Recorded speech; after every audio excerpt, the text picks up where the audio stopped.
Hello, welcome back to my podcast on leadership. Today we're going to be talking about leaving the emotions out of it.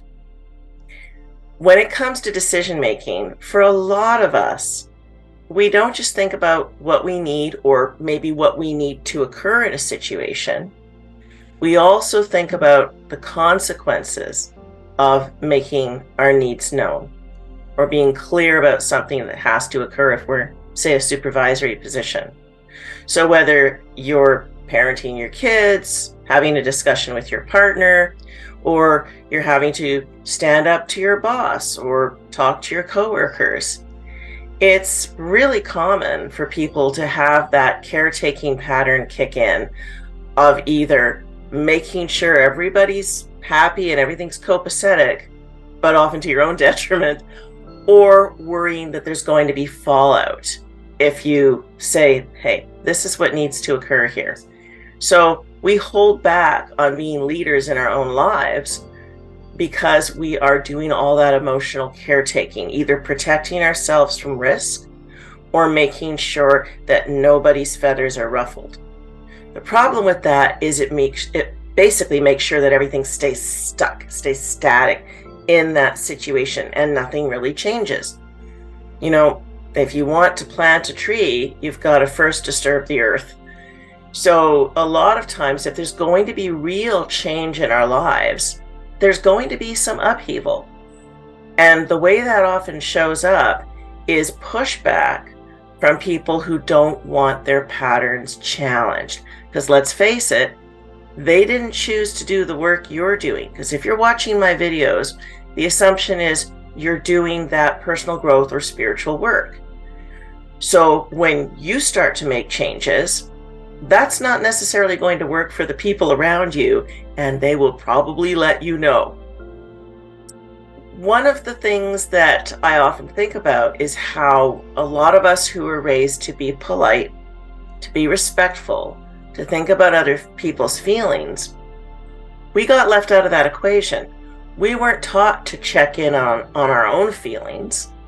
So we found ourselves in situations where we would put up, shut up to get along. We would say yes to things we didn't really want to agree with.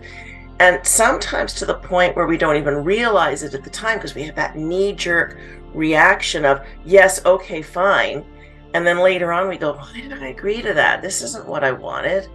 This isn't what's important to me. So we get lost. We lose ourselves in the process of running those old patterns. So how do we get out of that? We take the emotion out of it.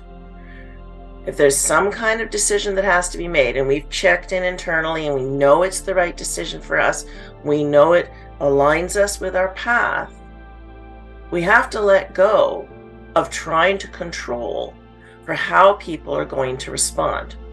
And that means in a lot of ways, we have to leave our emotions out of it. We have to make that logical decision of accepting there may be fallout. I accept. And that really releases us from a lot of the patterns we would normally run to compensate. We would over-explain. We would defend our position instead of just saying, I'm clear. This is what I need to do, or that this is what needs to happen here.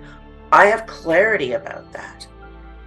There's a big difference between saying, I need you to feel okay about this, which usually leads to us backtracking on our decisions when people say, I'm not, and saying, I see you're not okay about this.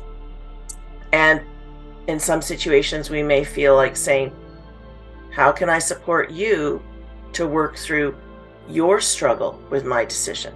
That is quite different from owning their struggle and making it your problem. That's what I mean by leaving the emotions out of it.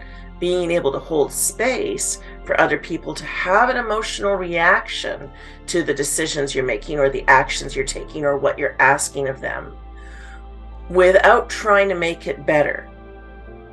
Holding space and saying, hey, I see this is coming up for you. Do you want to talk about it? Is just holding space for them to have their reaction. It doesn't mean you have to fix it. You might end up by saying, I'm sorry this is hard for you, but I'm clear about this. This is what needs to occur. And just have empathy for their experience without feeling like you have to somehow back yourself back into whatever little box you'd put yourself in so that they feel okay again. As you do the spiritual work of stepping into leadership, you're probably going to shake up some of the people around you whose patterns are designed to work with you the way you work. So you're changing, and you're changing the game for them. You're breaking that contract you had. Some people aren't going to like that. This is about you accepting. There may be friction. There may be fallout. All part of the game. And if along the way other people get shaken up, that's actually giving them an opportunity to awaken and go, why am I so bothered about this person changing the rules of the game? Now, they didn't ask to do this work, and they may not choose to. They have an opportunity to become more conscious. They may not take it. They may push back and try to get you to be who you were, which means you have to hold your ground even if their patterns escalate. Or they may step away. They may go looking for somebody else who will cooperate with their pattern. That's a hard thing to deal with, but it's also something we have to accept. I remember when I first started doing this spiritual work, and I was looking at some poor patterns that went back to my early childhood that were really hard patterns to look at. And I had a friend who had a similar history to me. And she came up to me one day and she said, I see where you're going with this. I see the work you're about to do. And I can't do that yet. So I have to walk away from you now. And she never spoke to me again. I had such respect for her that not only did she have that level of awareness that she wasn't ready to do what I was doing, but she took care of her own needs and stepped away, and she was clear about it. There was no animosity, just her saying, I see where you're going. I'm not ready to go down that path. Now, not everybody in our lives is going to have that level of awareness. They may argue with us, they may push back, they may try to get us to doubt our decisions because they're uncomfortable. And what do we do in our society when we're uncomfortable? A lot of times we try to control the external stimulus and suppress it rather than look at what's coming up for us. So just know, as you're going forward on this path of finding your inner leader and letting that aspect come forward, other people's reaction may be to try to get you to take a step backward in your development. Taking the emotion out of it means centering yourself, accepting that this is part of doing the work, that there may be fallout, there may be friction, and continuing to step forward anyway. Acknowledge what it's bringing up for you. Acknowledge your fear of abandonment or betrayal or what have you, your fear of the loss of what you have known, and then step forward anyway. Because ultimately what you're doing is discovering who you really are. You can step back. You can decide that the fallout and the friction isn't worth it. You can go backward into the person that you were. But remember why you started this work in the first place. You felt lost. You felt like you didn't know yourself. You felt like maybe you'd done all the things you've been programmed to do in this life, and yet you still feel empty inside. To move forward and to discover who you really are and live the life you really want to live means accepting the external world is going to react. There will be changes. There will likely be people who step away from you. And remember, nature abhors a vacuum. That creates space for other people to come in who are a reflection of the person you're becoming.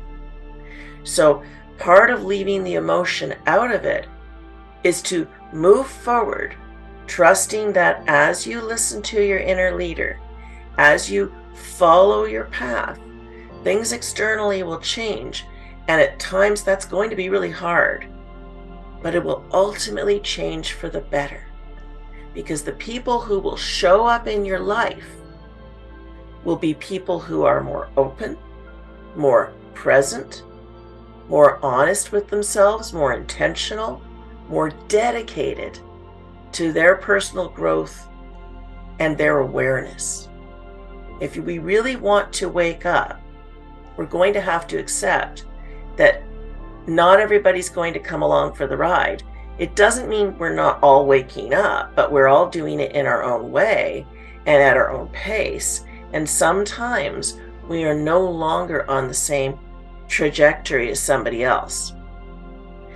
I remember many years ago going to an I Can Do It conference. It was one of the Hay House events. And standing up at the mic, Cheryl Richardson was giving a talk. And at the time, I was really struggling with a situation in a relationship where I love my partner very much. There was stuff coming up for him he wasn't ready to deal with, and I waited for several years.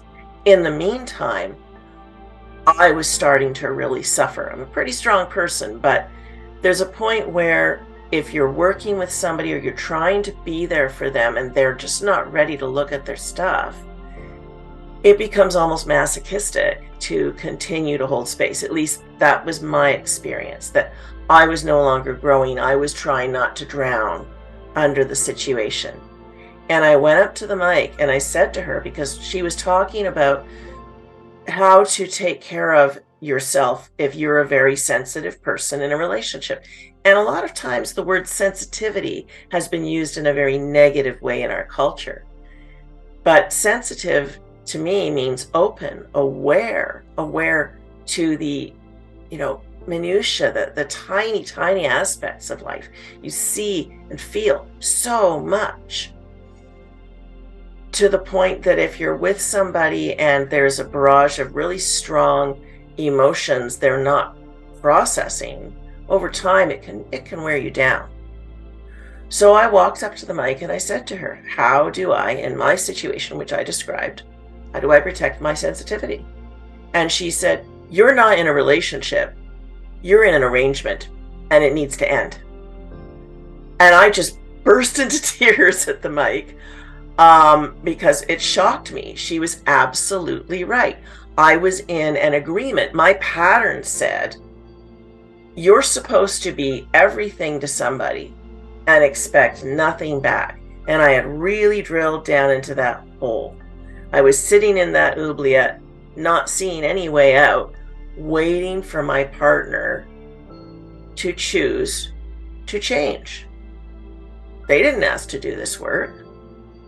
That's not the role they were choosing. That's not the path they were choosing in this life. So I had to set the emotion aside, set aside my love for my partner, and look at the logic of it. I wasn't helping them. I wasn't helping me. I had to ask myself, what is it my path to do at this point? It was my path to leave. And ironically, a year after I left, without me there as a buffer, my partner got into a situation emotionally that was so bad that he finally got help. And a few years later was living a better life for himself. So sometimes our sticking around trying to help somebody might not actually be our path, might not be of benefit to that person. So by asking internally, what is it my path to do? The answers we get might not fit what our patterns think make us a good person or a good partner or a good parent or a good boss or coworker. When we're really listening to our intuition, it might ask us to do something really hard. It might ask us to step away or move in a direction that doesn't necessarily fit what that person's patterns want. But ultimately, that disruption might be beneficial for both parties. Sometimes we're meant to stick it out but take a different tack.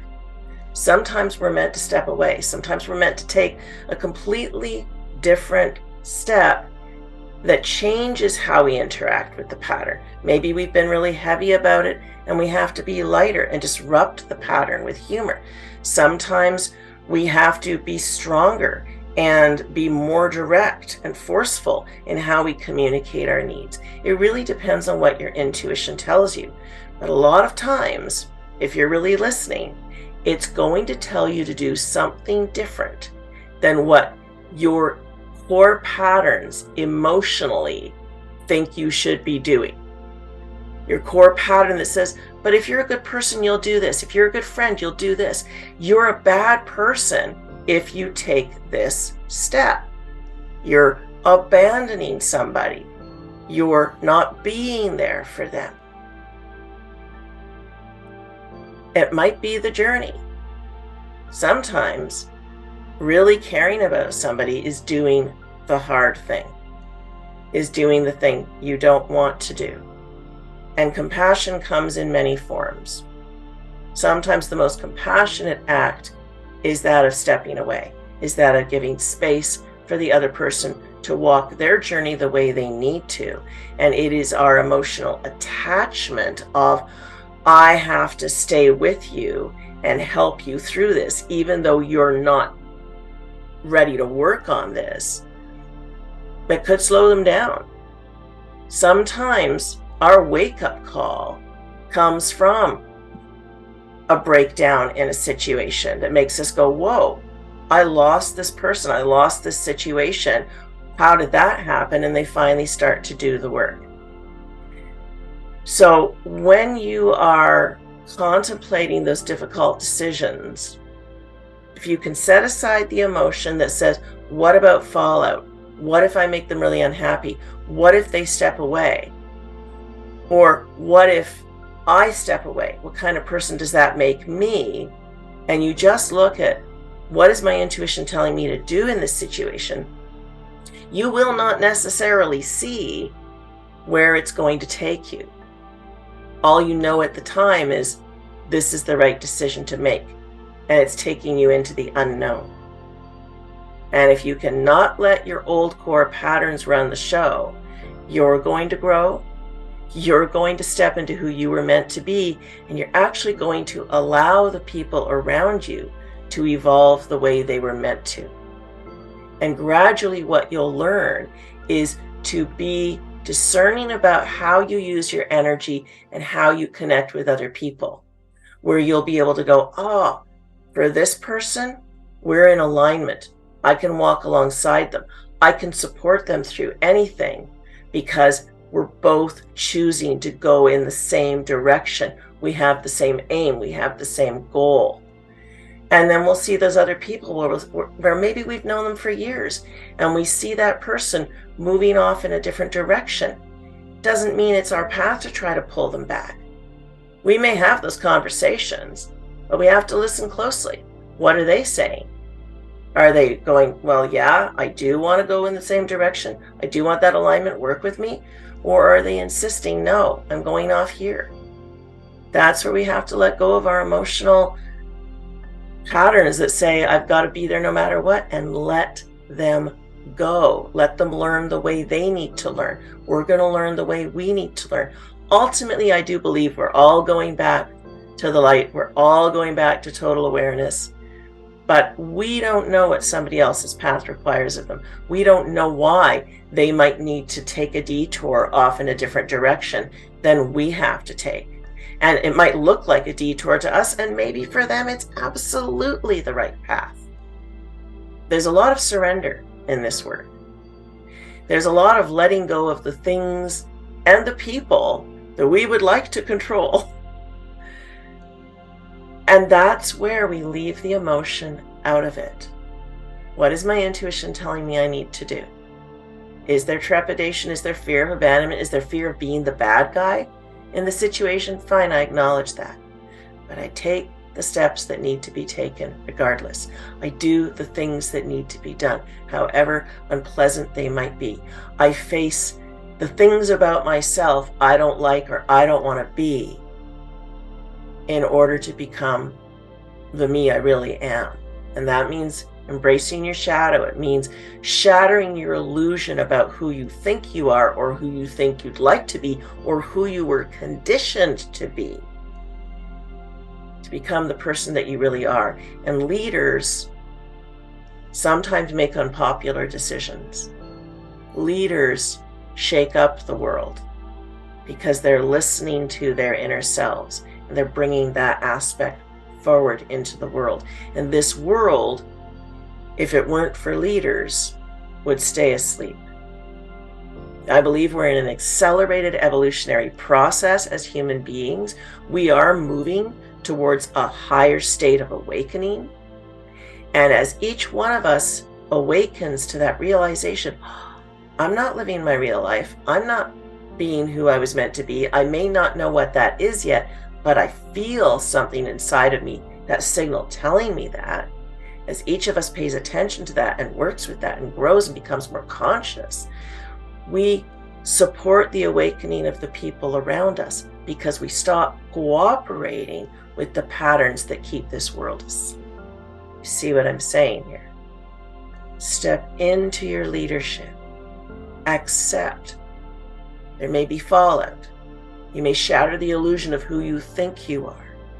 It's all part of doing the work. And ultimately, the deepest form of compassion is to be truthful with yourself, honest with the world around you, and accept you never did have control over the external world. You only have a say in how you walk your path. So in this coming week, notice where you go to say yes before checking in whether that's an honest yes. Notice where your emotional core patterns want to put everybody before you, to the point that you're not listening to yourself and you're not walking your path. Notice where you're over accommodating. Notice where you're over explaining, instead of just saying, I'm clear, this is what I need to do. I'm clear, this is how I feel. And where do emotions come in? Compassionately holding space to hear from other people who are struggling with your choices, but realizing that doesn't mean you have to back down on your decisions. I'll look forward to seeing you next week. Thanks for watching. Thanks for listening.